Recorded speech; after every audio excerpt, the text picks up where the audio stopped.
Well, if you've clicked on this video, you clearly want to know if the all-new C63 AMG 2025 is better than the predecessor. And that's what we're going to figure out today. The C63 AMG is one of the most iconic names in Mercedes history. But where did it actually all begin? Back in 2008, Mercedes took their C-Class, stuffed a 6.2-litre naturally aspirated V8 under the hood, and created a monster. 457 horsepower, pure rear-wheel drive madness, and a soundtrack that could wake the dead. Then came in the 2015 model, a smaller engine but even more power, the 4-litre twin-turbo V8 pushing out 510 horsepower, proving downsizing didn't mean losing any performance. And now, the latest chapter, a 2-litre hybrid with 680 horsepower, 1020 Newton meters of torque. Foot down, full right, brake start in progress, let go. Oh my! The biggest shift in C63 history. No V8, but more speed, more tech, and if you like it or not, it's the future of AMG performance. And when it comes to the exterior, Mercedes has really gone all the way out. It has these beautiful flared arches, quad exhaust tips, and my personal favorite, these forged AMG rims. Chef's kiss, actually. In the front, you have this Pan-Americana grille, this aggressive hood bolt, massive intakes. It's basically screaming, get out my way. Now, how practical is the car? As soon as you open the boot, you're welcomed by the massive jack here, the electric charging box, and as you see spec standard, you have a tire. There is no space to put anything in this car. And let me just show you. Just cameraman, wait here. I'll come back with the box of truth.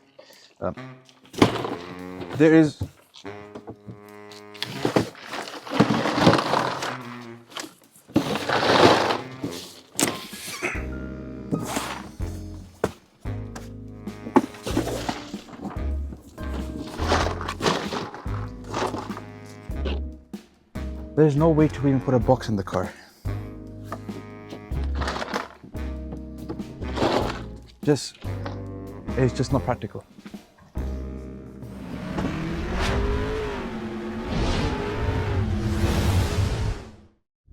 Now, the first thing you need to do in this vehicle is you need to launch it, because it has 1020 Newton meters of torque and 680 brake horsepower.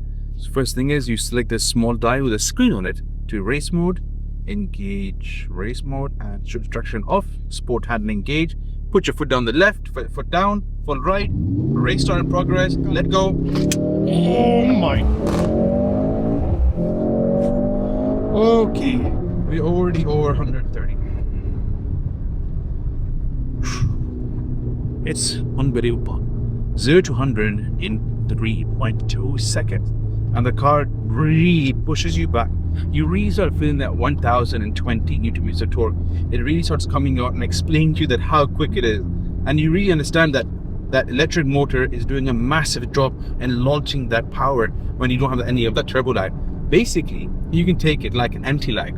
On the anti-lag kicks in, it really does a 10 out of 10. So how does it feel?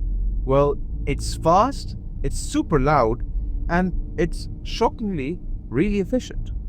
There's one thing that Mercedes does not do wrong, and that's the interior. It's crafted in beautifully, and you really feel the luxury of Mercedes interior comes out. Now, the first thing that stands out specifically on Mercedes interior is their ambient lighting. You'll see many other brands try to copy them, but they can never hit the mark with Mercedes. Mercedes interior lighting is honestly one of the best. And if you look at this color I put on right now, it's a very purple finish color right now, and it goes around the whole car. And everything is to the quality. All the buttons on the steering wheel are very intuitive. They may be just touch and not be actually physical buttons, but they work very well, and you can really get the hang of it within a couple of hours.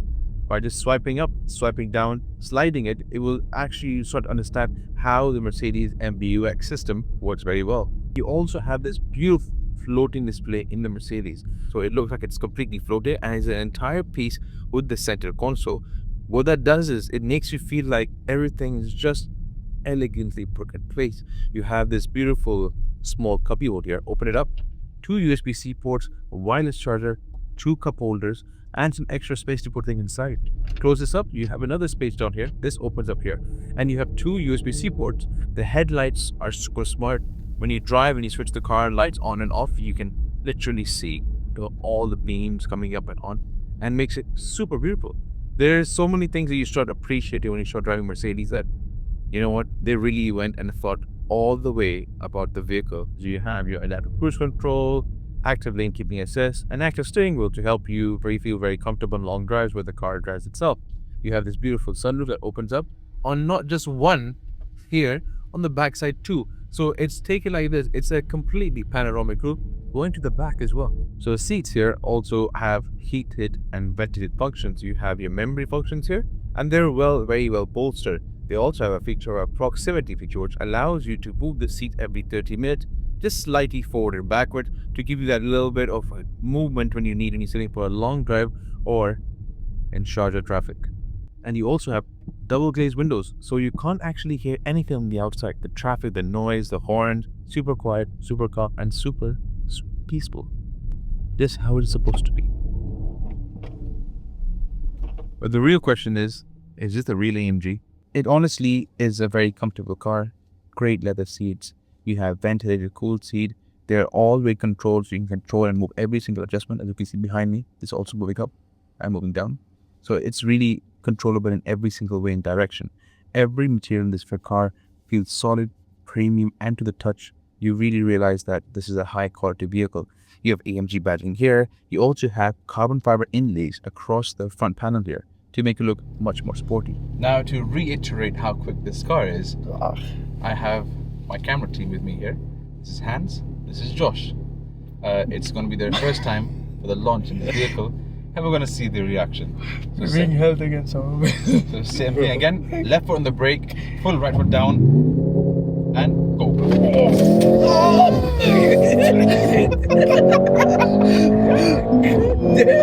Oh shit! We're easily at 150. And the crazy thing is, as soon as you accelerate, are you guys okay? I'm sorry, I'm still talking about the car now. Are you guys okay? We're good. They're good. Oh yeah, it's different for sure. AMG has actually gone bonkers with it. It's super nimble, and especially in this race mode, there is definitely sound fed into the speakers, which I'm not a big fan of. It does sound kind of natural, but it doesn't sound the greatest. I mean, put one foot down again, you will miss that V8.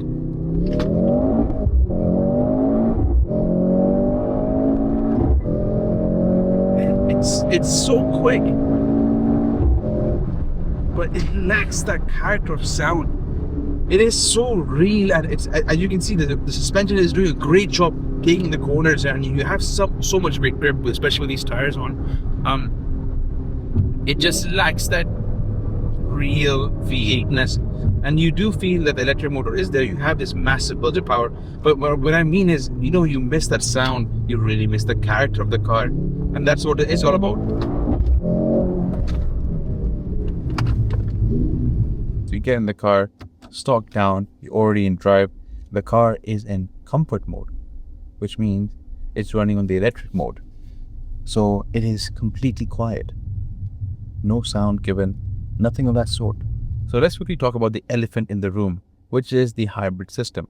Now, how does this hybrid system operate? What the car will do is it will use at lower speeds the electric motor and the electric battery to drive you around city, town, smaller roads, around the places to get you there. You'll be surprised, the battery only has a range of 10 kilometers if you want to drive completely on electric. And it's a plug-in as well. So when you plug in the car, it'll only take you 50 minutes to an hour to charge from 0 to 100%, and you'll get 10-kilometer range. It runs pretty well. It is a bit jolty, as you could see. Even though I'm in comfort mode, every gear is changing with a little bit of a jolt. And I kind of want to have a very comfortable ride. The exhaust scroll, but you can still hear the exhaust coming through the cabin. And when it comes to the hybrid system really starts to switch on and switch off when you're driving in the city. As I'm driving right now at 38 kilometers an hour, and I just wish the hybrid system had a bigger battery. What it's trying to do is it's trying to manage the power by if I'm accelerating right now at 70 kilometers an hour, the engine has switched off and is using power from the battery and the motors to pull me forward. But as soon as I put my foot a little bit harder down, the engine then switches on. particularly a loud, kind of a loud engine. You really do hear the engine through the cabin, even though we're in the comfort setting and there's no sound really embedded to the speaker at this point right now. But this motor is a two-way electric motor. It pulls out just 200 horsepower, which gives the entire car a lot of power. If you don't have a charger at home, that's perfectly fine. The car can automatically charge for you. And with the same button on the screen here, you can click on the C for comfort, click down here. It will also show you the recuperation level for how much battery charge you want to do. So I've set it to the most minimum, and that basically allows me to use one pedal. If I set it higher, I would not need to apply the brake because the recuperation will take over of the braking. So as soon as I let go of the accelerator pedal, the car will immediately slow down, and I can manage the slowing down through one pedal. To be really honest with you, you're paying a lot of money for a lot of luxury and a lot of tech. The car is extremely smart. It knows when you lift up, it knows when you accelerate, and it knows all this stuff all together, which is a feature that makes it really comfortable to drive and very efficient to use. You also get nearly 550 kilometers of range if you drive very nicely. But who's going to drive a C63 AMG very nicely? Talking about the engine, so it's an inline 4-cylinder, 2-liter, but combined all together with the electric motor, it makes 681 horsepower and 1,000 Newton meters of torque.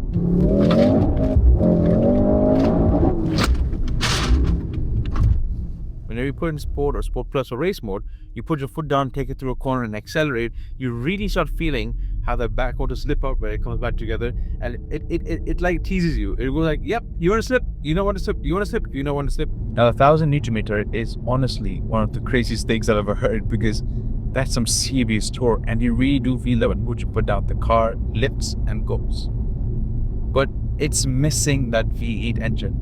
I'm always, and you miss that pop. It does give the pops, it gives the bangs, it does all that fun and cool stuff, but you miss that naturally aspirated V8. Even the twin turbo V8, you do miss it, because that V8 sound was so heavy, grunty. It felt so, it felt a part of the C63's AMG's DNA, which is not there now. Now, as you can see, I'm reversing the vehicle, but it has a very small turning radius, and I'll tell you why. It's because it also has a small amount of rear wheel steering. With the vehicle, the rear wheels turn at 2.5 degrees slightly, allowing the vehicle to have more turning power and more turning radius. And at higher speeds, it follows the same direction to give you that extra stability. Even though it's an all-wheel drive system, you still do enjoy that small slip about here and there. And what I love about the car, as I explained earlier, is this panoramic sunroof. You have one in the front and one in the back right here, what makes it having a lot of natural light coming inside the car. You also have this beautiful handrest to put down and put your hand here and enjoy the maximum AMG feeling in the back here. And you have a lot of legroom, so my feet are very cozy back here. And what makes it more comfortable is how the seating position in the back is.